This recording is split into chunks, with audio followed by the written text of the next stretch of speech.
my YouTube channel Increase Your Knowledge with Amrita. I am Amrita and I am your online teacher. So guys, today's topic is example on if statements. In my previous video, we had already discussed about each and every point on if statements in C. So guys, if you haven't watched my previous video, then go and watch my previous video first, then come to this video.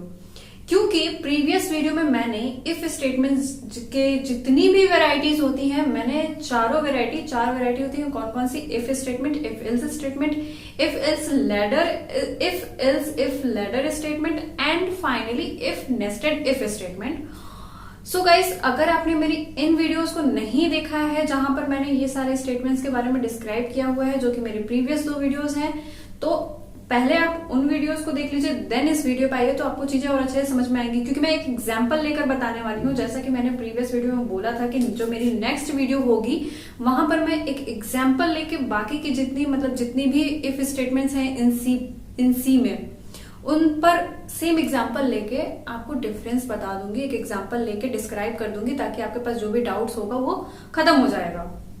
ठीक है, तो आज की video में हम वही discuss करने वाले हैं, एग्जाम्पल। इस पे मैं आपको if statements, if else statements, if else ladder statement और नेस्टेड इफ एल्स और I can say nested if statement के बारे में आपको डिस्क्राइब करने जा रही हूँ विद एग्जाम्पल। ठीक है, तो सबसे पहले यहाँ पे मैं जो एग्जाम्पल मैंने लिया है वो एग्जाम्पल इस तरह से है कि आपके पास 3 वेरिएबल हैं और ये बताना है, इंटीजर है, वेरिएबल की जो टाइप है वो क्या है? इंटीजर है। The type of variables are integer.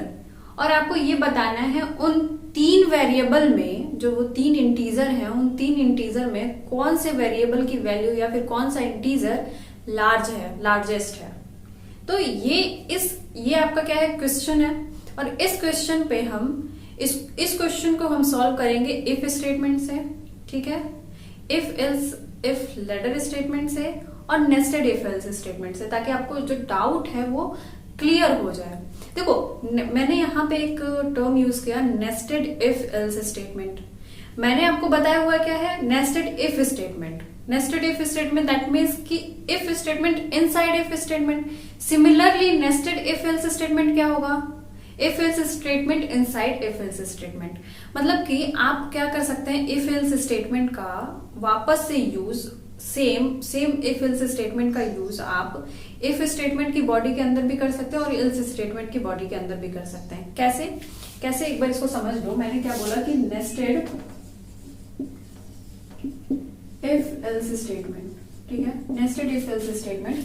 तो ऐसा होगा कि जैसे कि पहले इफ एल्स स्टेटमेंट समझते हैं। तो इफ एल्स स्टेटमेंट में क्या होता था, यहाँ पे आपके पास कंडीशन होती थी और ये इसकी बॉडी होती थी, ये कोड एग्जीक्यूट होता था, फिर एल्स होता था, और अगर ये फॉल्स होता था कंडीशन, तो एल्स की बॉडी के पास जो कोड होता था वो एग्जीक्यूट होता था। राइट, यहाँ पर भी कोड होता था, और ये कोड कब एग्जीक्यूट होगा?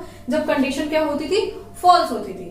अब नेस्टेड इफ एल्स स्टेटमेंट में क्या होगा कि आप इफ स्टेटमेंट की बॉडी के अंदर भी एक वापस से इफ एल्स स्टेटमेंट यूज कर सकते हैं। ठीक है, और सिमिलरली यहां पर भी आप एल्स स्टेटमेंट की बॉडी के अंदर वापस से इफ एल्स स्टेटमेंट की इफ एल्स स्टेटमेंट यूज कर सकते हैं। ठीक है, सॉरी। ठीक है, तो यहां पे मैंने क्या बोला कि ये क्या हो गया, ये एक तरीके से आप बोलते हैं किसका सिंटैक्स है? ये सिंटैक्स है नेस्टेड इफ स्टेटमेंट का। सो आई होप कि आपको ये चीज क्लियर हो गया होगा। अगर क्लियर नहीं हुआ है तो मैं फर्दर जो एग्जांपल ली हूं, मैंने जो एग्जांपल लेकर आपको डिस्क्राइब करने वाली हूँ, वहां पर आपको और अच्छे से क्लियर हो जाएगा। तो टेंशन वाली बात नहीं है, स्टार्ट करेंगे एग्जाम्पल से। मैंने क्या बोला कि हमारे पास 3 वेरिएबल है and the type of all variables are integer, और आपको ये बताना है कि उन तीनों इंटीजर में कौन सा इंटीजर लार्जेस्ट है। क्लियर है? तो प्रोग्राम लिख लेते हैं और सबसे पहले हम यूज करेंगे इफ स्टेटमेंट का। ठीक है, इफ स्टेटमेंट पे करके देखेंगे हम सेम एग्जांपल। तो इसके लिए अगर मैंने प्रोग्राम बनाया तो इस तरह से हैज इंक्लूड studio.h। ठीक है, इंट मेन। अब मैंने क्या बोला कि हमारे पास 3 इंटीजर हैं, लाइक ए, बी एंड सी, और चाहे आप इसकी वैल्यू को असाइन कर दीजिए या फिर यूजर से इनपुट ले लो। तो यहाँ पे हमने क्या किया, यूजर से हमने इनपुट ले लिया, ठीक है, ए बी और सी 3 वेरिएबल ले लिए और हमने यूजर से इनपुट ले लिया, बोला कि भैया बताओ हमको क्या वैल्यू है किसकी, ए बी और सी की। Enter the value of A B and write like C, ठीक है। Okay, scanf %d %d and %a and %b and %c, clear. तो यहाँ पे हमने क्या किया, यूजर से इनपुट ले लिया, यानी कि यूजर से हमने ए बी और सी की वैल्यू मांग ली, ठीक है, इनपुट करा लिया। अब हमको क्या करना है, अब हमको लॉजिक किसके लिए बनाना है कि इन तीनों इंटीजर में कौन सा इंटीजर लार्जेस्ट है। तो सबसे पहले हमको क्या करना पड़ेगा, सबसे पहले हमको कंपेयर करना पड़ेगा। कंपेयर करने के लिए हम कौन सा ऑपरेटर यूज करेंगे, आप यहाँ पे ग्रेटर देन ऑपरेटर और लेस देन ऑपरेटर दोनों ऑपरेटर का यूज कर सकते हैं, ठीक है। ग्रेटर देन ऑपरेटर और लेस देन ऑपरेटर दोनों ऑपरेटर का आप यूज कर सकते हैं, क्लियर है। तो मैंने क्या किया, यहाँ पे मैंने इफ स्टेटमेंट का यूज किया। इफ पहली कंडीशन ये लगा दी, if A is greater than B, ठीक है, if A is greater than B and A is greater than C, sorry, clear. ये मैंने कंडीशन रख दिया, ठीक है। अगर ये कंडीशन ट्रू होती है तो प्रिंट क्या हो जाएगा, प्रिंट ए इज लार्जेस्ट, ठीक है।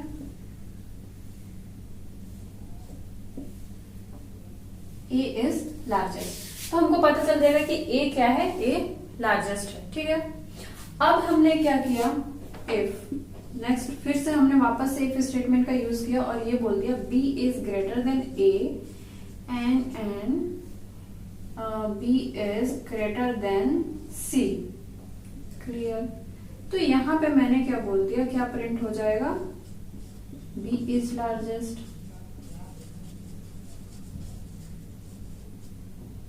Clear. Next if C is greater than B and C is greater than B, तो इस सिचुएशन में क्या होगा, सी इज लार्जेस्ट, तो आपको पता चल जाएगा कि सी क्या है, सी जो है वो लार्जेस्ट है, ठीक है। एंड फाइनली रिटर्न 0, ठीक है। तो ये प्रोग्रामिंग एग्जांपल है पता करने के लिए कि ए बी और सी में कौन सा इंटीजर सबसे लार्जेस्ट है, और हमने यूज किसका किया है, इफ स्टेटमेंट का। तो यहाँ पे हमने मल्टीपल इफ स्टेटमेंट का यूज किया हुआ है, ध्यान रखना है, यहाँ पे हमने मल्टीपल इफ स्टेटमेंट का यूज किया हुआ है, ठीक है। अब यहाँ पे क्या होगा, इस ऑपरेटर के केस में क्या होता है कि अगर दोनों के दोनों ही कंडीशन ट्रू होंगे, ये सबसे पहले तो ये आपको समझना जरूरी है कि ये कौन सा ऑपरेटर है, this is logical and operator, right. What logical and operator. अब आपको ये भी पता होना चाहिए कि लॉजिकल एंड ऑपरेटर की वर्किंग क्या होती है। तो अगर आपने मेरी ऑपरेटर्स वाली वीडियो को पढ़ लिया होगा तो आपको पता चल जाएगा कि लॉजिकल एंड ऑपरेटर वर्क कैसे करता है, क्लियर है। नहीं पता तो आप मेरी लॉजिकल ऑपरेटर की वीडियोस को फॉलो कर सकते हैं, ठीक है। तो सबसे पहले यहाँ पे क्या होगा, यहाँ पे चेक होगा, कंडीशन कैसे चेक होगी, कंपाइलर कैसे चेक करेगा कि जो ए की वैल्यू है वो बी से ग्रेटर देन है क्या। अगर ये ट्रू हुआ तो ये क्या रिटर्न करेगा, 1, ये रिटर्न करेगा 1। एंड अच्छा, लॉजिकल एंड ऑपरेटर के केस में क्या होता है कि जब दोनों के दोनों ही कंडीशन ट्रू होंगे तो ही कंडीशन ट्रू मानी जाएगी, तो ही जो पूरी कंडीशन होगी वो क्या होगी, वो ट्रू होगी, ठीक है। तो ये क्या हो गया, 1 हो गया, ठीक है, ये 1 हो गया। अब यहाँ पे क्या होगा कि फॉर एग्जाम्पल, हम एग्जाम्पल ले लेते हैं यहाँ पे। सपोज कि यूजर ने ए की वैल्यू को 15 दिया, बी की वैल्यू को 5 दिया और सी की वैल्यू को 3 दिया, ठीक है। ऐसा यूजर ने इनपुट दे दिया है। अब यहाँ पे कंपाइलर चेक करेगा कि क्या ए की वैल्यू बी से ग्रेटर देन है, यस। नेक्स्ट क्या चेक करेगा, ए की वैल्यू ग्रेटर देन सी है, यस। यानी कि दोनों सिचुएशन में आपको क्या मिला, 1। अगर दोनों ही कंडीशन ट्रू होती हैं तो एंड ऑपरेटर सिंपली क्या रिटर्न करेगा आपको, 1 दैट मीन्स ट्रू हो गया तो ये कंडीशन क्या होगी आपकी, एग्जीक्यूट हो जाएगी और आपको आउटपुट में क्या मिल जाएगा, ए इज लार्जेस्ट। बाकी ये कंडीशन क्या होंगी, फॉल्स होंगी अगर हमने ये इनपुट लिया है तो। क्लियर है। अब अगर हमने यहाँ पे b की वैल्यू को क्या कर दिया, 25 कर दिया, ठीक है। b की वैल्यू को क्या किया हमने, 25। अब देखो यहाँ पे क्या होगा, यहाँ पे कंपाइलर आया, पहली इफ कंडीशन को सॉल्व किया इसने। पहले इफ कंडीशन को सॉल्व करने के लिए इसने चेक किया कंडीशन चेक किया कि क्या a की वैल्यू ग्रेटर देन b है, क्या a की वैल्यू ग्रेटर देन b है क्या, नहीं, 0 है, 0 रिटर्न कर दिया इसने, क्योंकि कंडीशन क्या हो गई, फॉल्स हो गई। अब कंपाइलर आगे रीड करेगा ही नहीं। ये प्रॉपर्टी होती है लॉजिकल एंड ऑपरेटर की कि अगर पहली ही कंडीशन 0 हो गई, यानी कि पहली ही कंडीशन फॉल्स हो गई, तो कंपाइलर आगे रीड करेगा ही नहीं और आगे जो भी कंडीशन होगी, जो भी सिचुएशन होगी वो अपडेट नहीं होती है, वो एग्जीक्यूट नहीं होती है। क्लियर है। तो यहाँ पे कंपाइलर यहीं से वापस आ जाएगा, इस इफ स्टेटमेंट के पास जाएगा और यहाँ पे देखेगा कि क्या b की वैल्यू a से ग्रेटर देन है क्या, यस। यानी कि इसने क्या रिटर्न कर दिया, 1। अब नेक्स्ट पे जाएगा, जैसे ही 1 मिला यानी ट्रू मिला तो कंपाइलर नेक्स्ट कंडीशन रीड करेगा। क्यों नेक्स्ट कंडीशन रीड करेगा, क्योंकि यहाँ पे अगर दोनों के दोनों कंडीशन ट्रू होंगे तो ही ये कंडीशन ट्रू रिटर्न करेगा। क्लियर है, अदरवाइज नहीं करेगा। तो यहाँ पे इसने चेक किया कंपाइलर ने कि क्या b की वैल्यू ग्रेटर देन c है क्या, यस। यानी कि इसने भी क्या रिटर्न कर दिया, 1। दोनों ने 1 रिटर्न कर दिया, दैट मीन्स इस इफ कंडीशन की वैल्यू क्या रिटर्न हुई आपको, 1 यानी कि ट्रू, यानी कि ये क्या हो जाएगा, सिंपली एग्जीक्यूट हो जाएगा और आपको आउटपुट स्क्रीन पे क्या मिलेगा, b इज लार्जेस्ट। क्लियर है, b इज लार्जेस्ट। आप चाहे तो यहाँ पे b की वैल्यू को भी प्रिंट करा सकते हैं, आप चाहे यहाँ पे a की वैल्यू को भी प्रिंट करा सकते हैं या c की वैल्यू को भी सिंपली आप क्या कर सकते हैं, प्रिंट करा सकते हैं। प्रिंट करने के लिए क्या करना होगा, यहाँ पे सिंपली a लिख दो आप, यहाँ पे सिंपली इस तरह से हटा के यहाँ पे आप b लिख दो। क्लियर, यहाँ पे आप सिंपली यहाँ पे c लिख दो, ठीक है। तो यहाँ पे क्या हो जाएगी, वैल्यू प्रिंट हो जाएगी, ठीक है। तो आपको पता चल जाएगा वैल्यू के साथ साथ आप इस स्टेटमेंट के साथ साथ आपको वैल्यू भी स्क्रीन पे देखने को मिल जाएगी, डिस्प्ले स्क्रीन पे, ठीक है।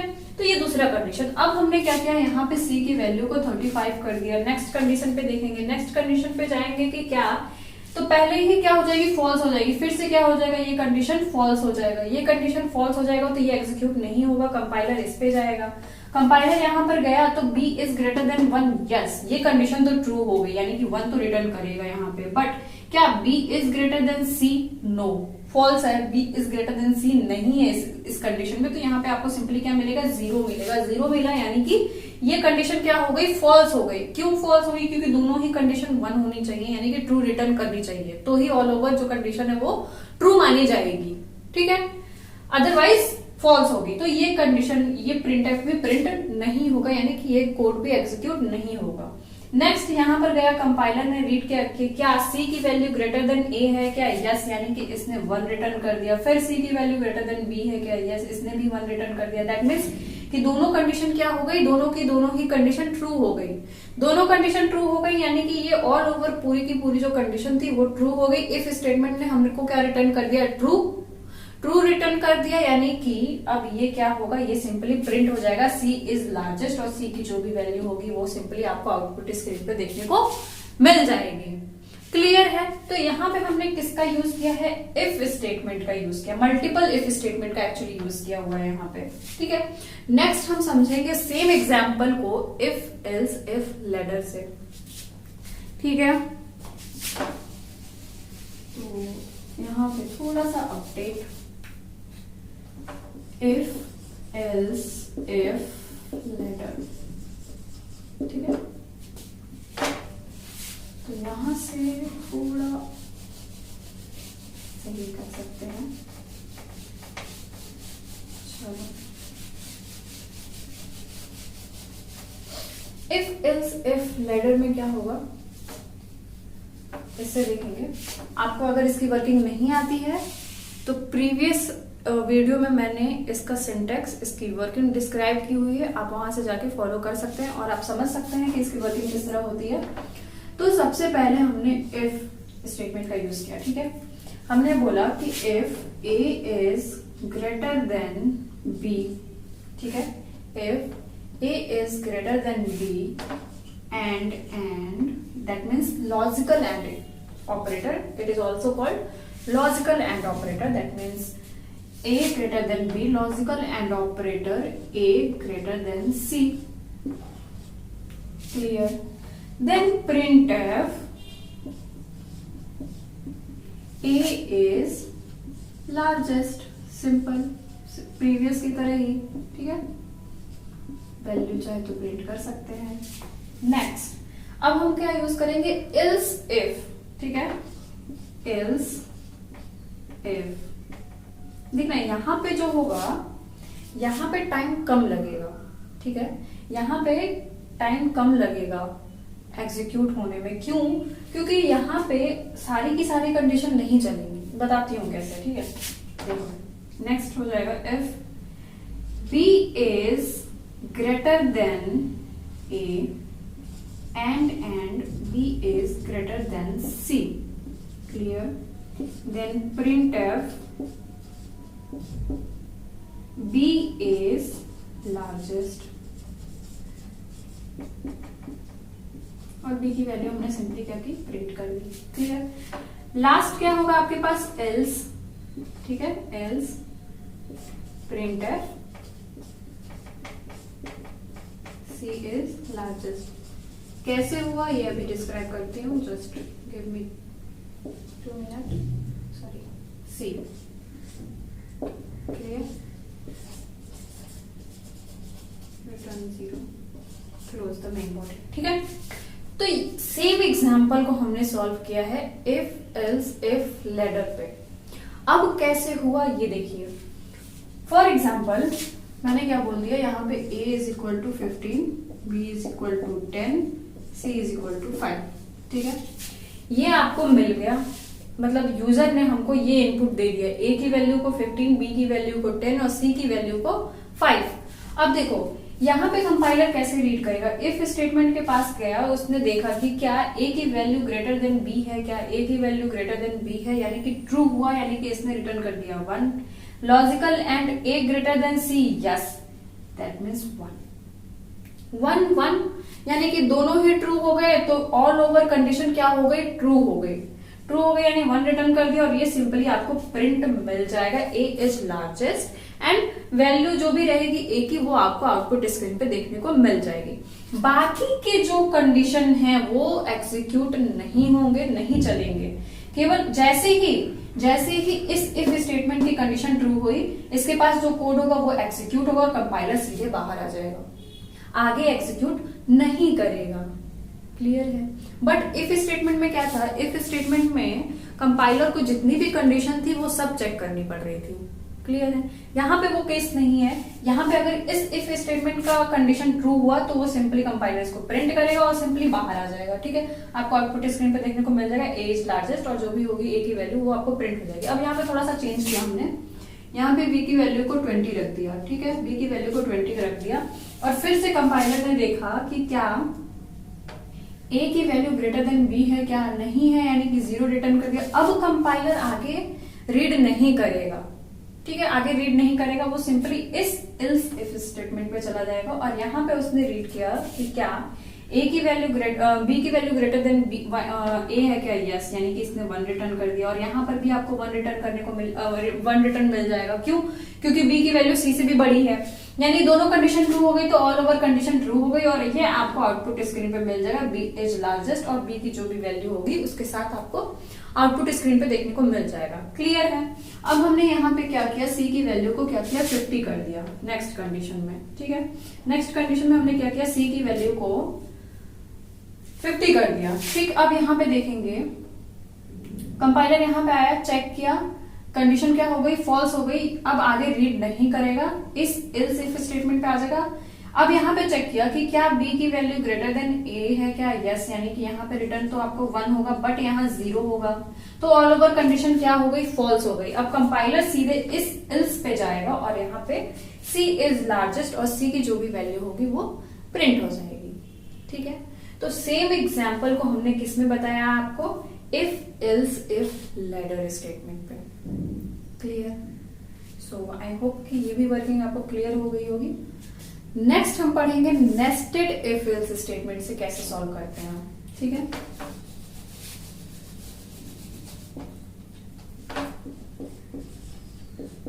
Nested if else statement.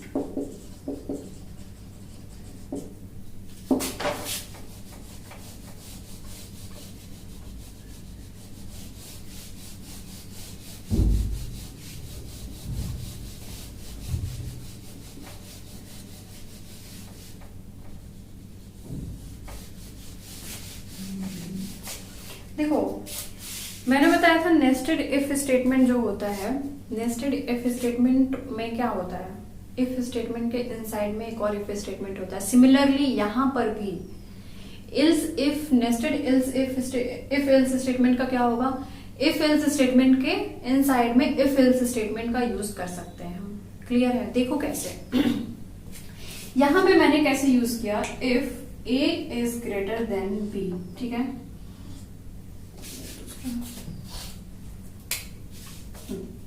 If A is greater than B, body open हुई किसकी, इफ की।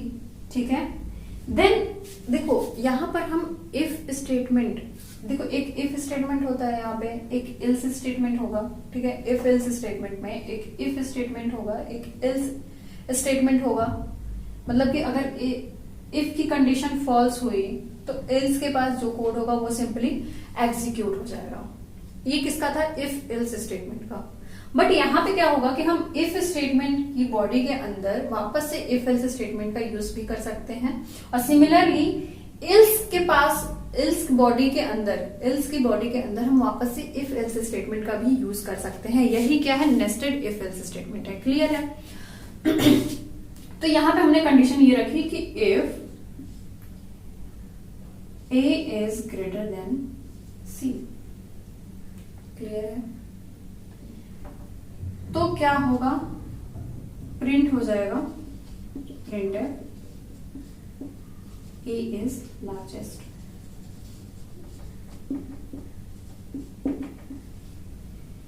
ठीक है, ये बॉडी किसकी क्लोज हुई है, इस इफ स्टेटमेंट की बॉडी क्लोज हुई है, ध्यान रखना। ठीक है,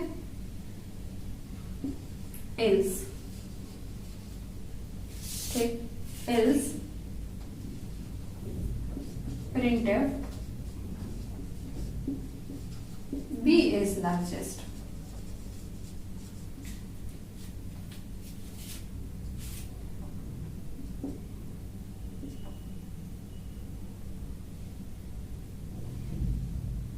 सॉरी, यहाँ पे कंडीशन गलत लिख दी मैंने,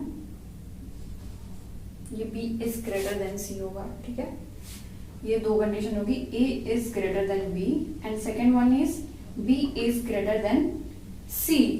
ठीक है, b is largest, close. And finally ये जो बॉडी हमने क्लोज की है वो इस इफ स्टेटमेंट की है। ठीक है, ध्यान रखना। अब नेक्स्ट आता है आपके पास इल्स, और ये इल्स किसका होगा, इस इफ स्टेटमेंट का, इस इफ स्टेटमेंट का इल्स है। Clear? If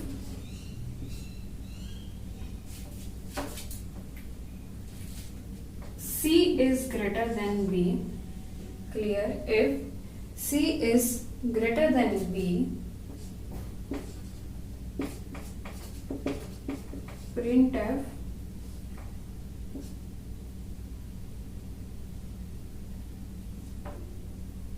just give me a minute,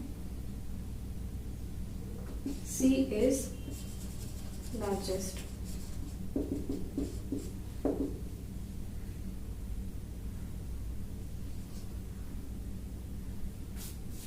ठीक है,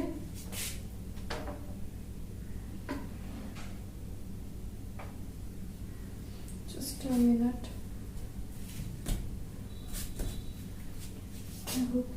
शायद कहीं गलती कर दी है, just let me check. Okay, A is greater, यहाँ पे दो कंडीशन होगी, क्या क्या होंगी, A is greater than B and A is greater than C. Clear? तो यहाँ पे क्या होगा, अगर ए ग्रेटर देन बी हुआ तो सिंपली एग्जीक्यूट होगा, कंपाइलर आगे रीड करेगा, और अगर ये कंडीशन भी ट्रू हो गई तो यहाँ पे क्या हो जाएगा, ए क्या हो जाएगा, लार्जेस्ट हो जाएगा। क्लियर? ए लार्जेस्ट हो जाएगा यहाँ पर, and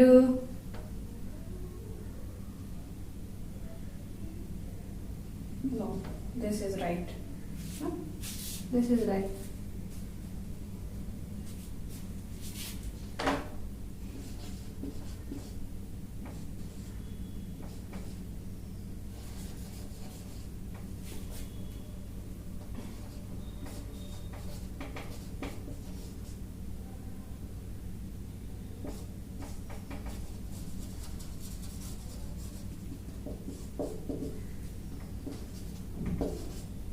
Return 0. Clear? So, yeah, right. ये सही है।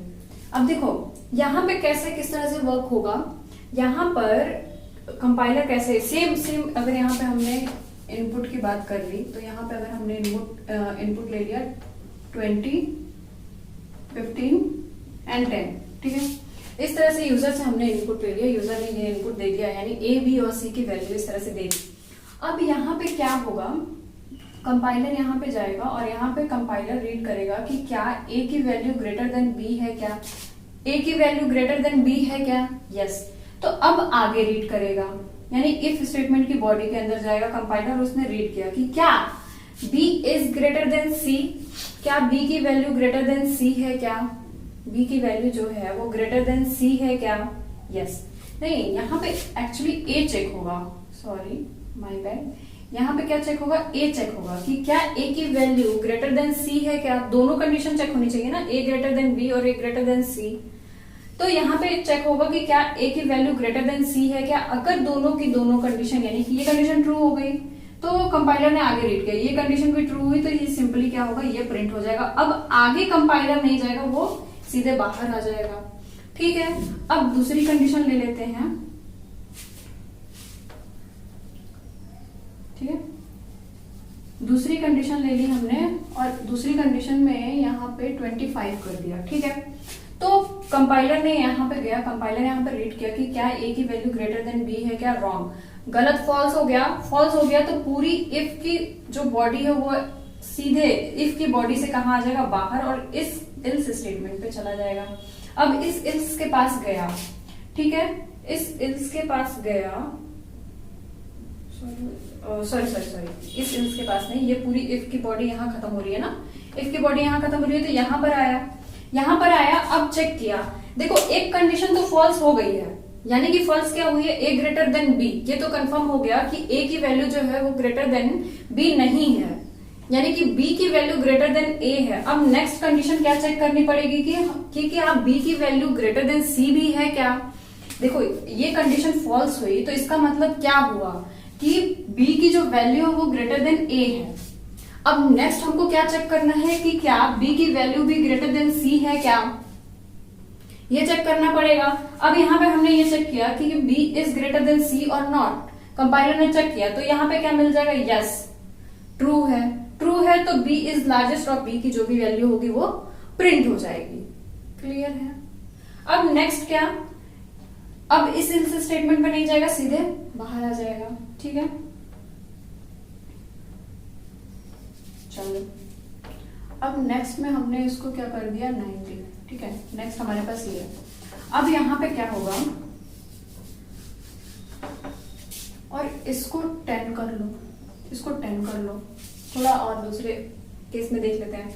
अब यहाँ पे क्या होगा कि if a is greater then b, कि क्या a की जो वैल्यू है वो ग्रेटर देन b है क्या, a की वैल्यू को ग्रेटर देन b है क्या, तो यहाँ पे ग्रेटर देन कर लो एक बार, देखते हैं, ठीक है। ये ट्रू हो गया। अब क्या होगा, कंपाइलर अंदर रीड करेगा, नेक्स्ट रीड किया कि वेदर ए की जो वैल्यू है वो ग्रेटर देन सी है क्या, ए की वैल्यू ग्रेटर देन सी है क्या, फॉल्स। फॉल्स यानी कि इस इल्स स्टेटमेंट पे जाएंगे, दैट मीन्स कि यहाँ पे क्या प्रिंट होना चाहिए, सी। तो यहाँ पे सिंपली जो सी की वैल्यू होगी, सी इज लार्जेस्ट, और जो सी की वैल्यू होगी वो सिंपली क्या हो जाएगी, प्रिंट हो जाएगी। ठीक है, थोड़ा गड़बड़ हो गया था, इसको आप आई होप कि आप सही कर लेंगे। ठीक है, तो यहाँ पे क्या होगा, सी की वैल्यू जो होगी वो प्रिंट हो जाएगी। क्लियर है। नेक्स्ट अगर हमने यहाँ पे चेक किया तो नेक्स्ट कंडीशन पे भी चेक कर लेते हैं। ठीक है, नेक्स्ट कंडीशन पे चेक किया, ए की वैल्यू ग्रेटर देन बी है, नहीं, फॉल्स हो गई। दैट मीन्स इस इफ स्टेटमेंट से सिंपली कंपाइलर बाहर आ जाएगा और इस इल्स स्टेटमेंट के पास जाएगा। और अब यहाँ पे चेक किया, ये कंडीशन फॉल्स हो गई, ये कंडीशन फॉल्स हो गई, इसका मतलब ये पता चल गया कि A B is greater than A. ठीक है, ये कंडीशन हमको पता चल गया। अब next B is greater than C, यहाँ पे क्या चेक होगा कि क्या B की जो वैल्यू है वो ग्रेटर देन C है क्या, फॉल्स है। फॉल्स है यानी कि ये 0 रिटर्न करेगा। इस इफ स्टेटमेंट के पास जो कोड होगा वो एग्जीक्यूट नहीं होगा, इल्स के पास जाएगा, और इल्स के पास जो कोड होगा वो एग्जीक्यूट होगा। C इज लार्जेस्ट और C की वैल्यू क्या हो जाएगी, सिंपली प्रिंट हो जाएगी। सो आई होप कि आपको समझ में आ गया होगा। मैंने सेम एग्जाम्पल पे if statement, if ills ladder statement और नेस्टेड इफ इल्स स्टेटमेंट पर सॉल्व करके आपको बता दिया है। ठीक है, नेस्टेड इफ स्टेटमेंट के बारे में भी मैंने बताया। Similarly nested if ills statement भी है, तो आपको कंफ्यूज होने वाली कोई बात नहीं है यहाँ पर। और मैंने विद एग्जाम्पल तीन इफ स्टेटमेंट्स के बारे में विद एग्जाम्पल कंपेयर करके विद प्रोग्रामिंग मैंने आपको बता दिया है। ठीक है, बचा कौन सा है अभी आपके पास, एक अगर मैंने कह दिया नहीं बताया तो वो है इफ एल्स स्टेटमेंट। और इफ एल्स स्टेटमेंट की वर्किंग क्या होती है, तो इफ एल्स स्टेटमेंट का यूज करके, just give me a minute. अब हमारे पास है इफ एल्स स्टेटमेंट, बाकी की मैंने आपको कंपेयर करके बता दिया ताकि आप कंफ्यूज ना हो। और रही बात इफ एल्स स्टेटमेंट की, तो इसकी वर्किंग, इसका एग्जांपल विद एग्जांपल मैंने डिस्क्राइब किया हुआ है। जो सबसे पहली वीडियो थी इफ स्टेटमेंट पे, वहां पे मैंने इसके बारे में सारी चीजें बता दी हैं और विद एग्जांपल इसको सॉल्व भी किया हुआ है। तो अगर आपने मेरी उन वीडियोस को नहीं देखा है तो आप उन वीडियोस को देख लीजिए पहले, तो आपको चीजें और अच्छे से क्लियर हो जाएंगी। सो आई होप कि मेरी आज की वीडियो से आपका डाउट खत्म हो गया होगा। और अगर आपको मेरी वीडियो से कुछ भी सीखने को मिला हो तो प्लीज मेरी वीडियो को लाइक करें, मेरे चैनल को सब्सक्राइब करें, and don't forget to share with your friends and family. Thanks for watching.